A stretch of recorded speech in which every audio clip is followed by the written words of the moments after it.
All right, thank you. Let's see. So on our panel today, Niki is taking the place of Mark Hilberger. So if I accidentally refer to you as Mark, Niki, I apologize. Also your mics, they may need to just keep talking in order to actually work. That's what I've noticed. So the first question, how about I ask a question here of Niki. This was for Mark. How closely do excavation and construction keep track of lunar simulants? Is part of the evaluation of lunar simulants the evaluation of the products they make in preparation for Artemis? So I'll go back to what Wes gave a public service announcement this morning. As a matter of fact, this is kind of a chicken and an egg, right? And of course, you want to follow up more details about specifics. Mark is available next week. Please, reach out and he'll follow up. But I do want to say that and reiterate what Wes was saying, that this is the reason we're doing these kind of surveys. We are, one of my kind of keep me up at night things is the simulant stuff, right? We need to understand the quantity, the quality. We have standards. It's kind of the wild west out there right now. So I heard a bunch of you yesterday talking about simulants development, some of you doing your own, some of you using others. Please, please, please, please fill out that survey. That's exactly why APL is doing that. That goes back to Mark, to Jerry, to all of us, right? And that's how we're making sure we do create a supply chain standards and that kind of thing so we can monitor this. So thanks. Thank you. Bless you to the person in the audience.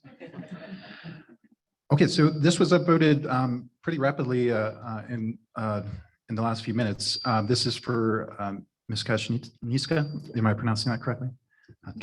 Kasznica rhymes with pizza. Oh, okay, thank you.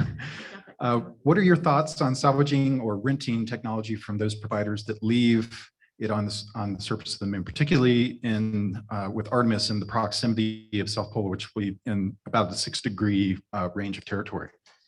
So that's a fantastic question that touches on some of the larger policy issues. You may know that we now have the Artemis Accords, which essentially try to put more pragmatic teeth on outer space treaty obligations. The biggest concern is that, especially with South Pole, where we believe some of the most valuable resources are, whoever's going to get there first is going to essentially be able to have and claim by principle of non-interference, the ability to have sort of like the first bite at the apple. We as nations that have signed on to the Outer Space Treaty and nations who, most recently have signed on to Artemis Accords agree that if someone's there first, there's going to be a zone of non-interference. So what does that mean for us? There's going to be a lot of assets left behind that could be reused to the point of the question that was asked. To me, bilateral and multilateral agreements with those organizations and their supervising nation states are going to be the way to do it initially, because we already have those legal models. We don't have to, wait until the UN comes out with some kind of overarching international framework for this to be able to action on it. And I actually think that license agreements, the rental agreements, bailment agreements are going to be the type of bilateral agreement that will be used initially to be able to maintain, reuse, recycle, repurpose existing assets in those high value locations. Fantastic question.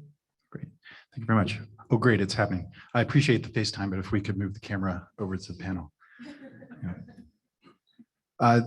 Thank you.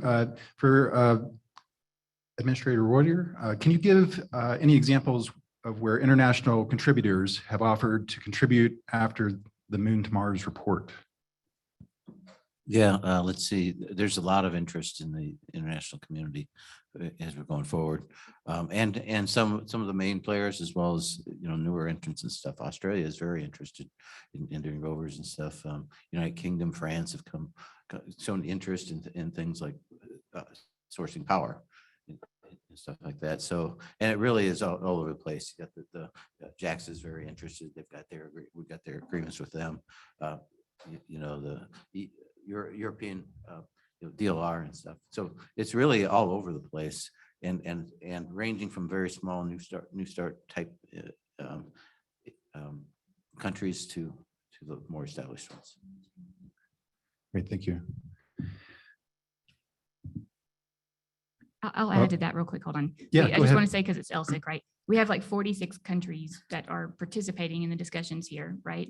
And that's not just the governments, but right, companies, academia, That's a real opportunity. And I know that I've heard several stories on some of the smaller space agencies in the world that we may not even know are out there. We focus a lot on some of the bigger ones that we've had partnerships with for a long time, or Australia, who's relatively new. But it's very interesting to me that we're seeing kind of that evolving smaller space country involvement. And a tangible example of that comes from Astrobotic, whose mission is to make the world accessible, or the moon accessible to the world. We've worked with the Mexican Space Agency to deliver a payload in this upcoming Peregrine mission slated to fly in Q1 of 2023. And what's exciting about that is, it gives an opportunity for a nation state like Mexico to be, in the mix with superpowers, to be able to have their lunar moment and Apollo moment. That's an interesting point. So just to be clear, do you have an association with Astrobotic, or did you just help them with that particular agreement? I've been working for 13 years as their general counsel, Okay. but through my law firm. So Okay. that's why I call it the outside general counsel model. Great, thank you. So of course, I'm discombobulated. The things are jumping all over the place. So how about this one? Wonderful talk, Justine. For folks who are not space lawyers but want to keep in the loop about the field, any suggestions about newsletters or podcasts, et cetera? Sure, there's plenty. Secure World Foundation is actually a really good one. There's a lot of resources that are regularly posted. You want to put your academic hat on. There's a lot of academic publications that come through there, and they've done a pretty good job of really aggregating information. But NASA itself has a number of websites that you can go to review sort of Outer Space Treaty and Artemis Accord kind of pedigree, and how we think about our own US obligations under those treaties. But again, I'm happy to provide resources afterwards if anyone wants to come and talk about where to get that. Thank you. And Associate Administrator Reuter, how much do you expect these objectives, EFs, to evolve versus continuing to drive investments to achieve them? Well, we think we have a really good set, of where we've started, and we're in the process of going through and now putting some meat on the bones of, what are our priorities for these things? What are the gaps that we're trying to fill, and so on. So we, from that standpoint, it'll be a growing activity and document. And we fully expect the intent of this is to use it to drive where our investments go in the future. Otherwise, it would be wasting all of our time. So now, elections happen and priorities change. And as that happens, I think more discrete times as opposed to continual times, I think you will see that we'll have to reevaluate them. But what we've tried to do, as long as the fundamental mission is there, is to have something that will stand the test of time, largely at least. Yeah, I'm going to add to that one too, because it pertains back to LSIC, so I can't help myself, because it goes back to what has been reiterated here, that the feedback from this community and the participation, I mean, we put these out and the RFIs, getting feedback from the community, that's tangible, it's being used. I mean, I've been in your shoes before, right? It feels like it could be a black hole and you're investing your time and energy, right? So we really want to say how much we appreciate that, and that is being effectively utilized. I'll say too, as the director for the technology maturation portfolio, just like Jim said, we're going through these, we're mapping them to our current investments, right? And seeing, because this covers like everything. We've worked with Science Mission Directorate, with Artemis and ESDMD, to make sure that we're aligned, with where we're going. But now we have to phase and prioritize those. And like Jim says, elections, budgets, those sorts of things, put kind of, a realistic plan on execution. Again, that's where the feedback comes in on where do we do more partnerships, collaborations, challenges, STEM activities, those sorts of things.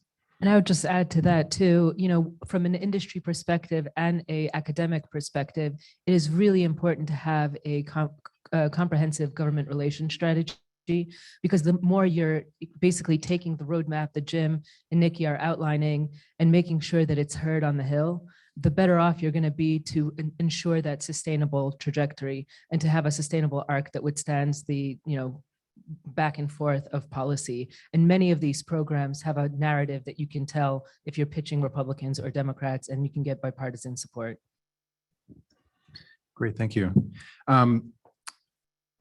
Here's a question for Niki. I've heard that some of the CLIPS landing sites have changed.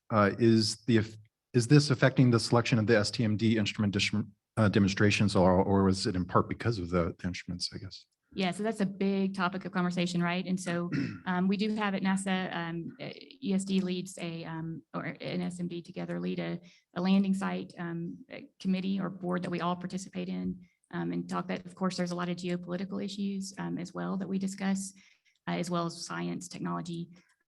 I will say, I think, technology is challenging. We have to have these conversations, and this one areas where APL and others are helping with doing some of the landing site assessments. I mean, we have some really tricky things to navigate with, especially lighting and slopes that we haven't done before, and parts of the moon we haven't done before. So a lot going on there as well, but a lot of discussion on landing sites. As you know, the CLIPS model currently, as I'm sure most of you know, is, the 2 missions a year for SMD and go to different locations, right? To a pole and then somewhere else, equatorial or whatever. We'll see how that evolves, right? And I think some of this is to leave flexibility and see where we go. But I will also say that, like Jim said, CLIPS is so key to us. We cannot do tech demos without taking advantage of these early opportunities to mature these technologies, buy down those initial engineering risk hurdles and mature them so that we can scale up and infuse. So I do want to stress too that technology maturation has to be the tip of the spear. I think part of the concept sometimes is that, when we get down to budget crisis or, priorities, we think technology can come later. And it's just the opposite. If we don't do it now, then you miss the boat, right? You're not gonna build it. So that's why we're really trying to take advantage of these CLIPS missions. So we do have a lot of discussions. I think for technology, pretty much anywhere we go, we have something that's value added. So we want to just take advantage of as many as we can. A quick follow-up on that, Nikki, if you would. So in the past, it has been 1 to the pole, 1 to an equatorial region. In this round for PRISM, they're only calling for 1 non-equatorial. Is there also a polar one that's going to be going as well? So that is led by the Science Mission Directorate, and I just don't want to step on their toes. So I'll defer and let them answer, but we can follow up with that. But like I said, I think, through this board and these constant kind of evolving conversations and discussions, that's how they're making those decisions. And there's a lot of rationale. And a lot of it, I do know, and Joel has said and reiterated, is feedback too from the CLIPS community and the CLIPS providers. They've heard a lot of feedback there, and they're trying to answer that as well. Thank you. This one's for Mr. Reuter. Can you speak to how the space tech and vision futures relate to the moon to Mars infrastructure objectives, please? Yeah, we think they're very tightly linked for the part of our Envision futures that have to do with Moon to Mars. So like the Moon to Mars objectives are something that's cross-agency. Objectives are there, 4 mission directorates basically are contributing to that. Our Envision, but it doesn't do other things in the agencies that does the Moon to Mars. Our Envision futures are very similar. Our objectives where they're are almost 1-to-1 where it counts, where it matters to them, stuff like that. But we have more objectives than that because we do things other than just Moon to Mars. So we've tried very hard to keep that. We were actually leading a little bit with what we were doing, and we've kept them very consistent with where Moon to Mars went. And I'll leave it at that. So I want to add, you see a pattern here? I don't know, sorry. I just think it's really important too to note that we have to put these in terms of missions and mission directorates and all of this to have context with stories and how we're applying these things. But in reality, so much of what we do in space tech is cross-cutting, right? And so although we may sit here and talk autonomy and robotics and excavation, all of this under Moon to Mars or Artemis, of course, these are important things for Science Mission Directorate, for commercial ecosystem that apply, across the board. So just any help from the community on kind of messaging that and talking about how we do have this broad swath of applications. And as Jim said, that reaches out to all parts of the country, really. Great, thank you. This seems like a pretty good one to close on. Justine, how recent are your numbers on the outlook for startups, particularly because they were pretty good and people would like to, relay them to others who may be naysayers or whatever. And where did they come from, please? 2 sources for what I mentioned today. The first is the 2002 NASA Economic Impact Report that came out just recently, 2 weeks ago, or even a week ago. That was the 2022 one, the most recent one. And the numbers are recent to this year for that one. The other one is a report that I actually wrote it down. It's the 2022 Prospects for Space Exploration Report. I have access to that report. I can send anyone an email if you want to shoot me an email with that report. That's the one that identifies the moon and moon technologies as one of the fastest growing investable market from space exploration.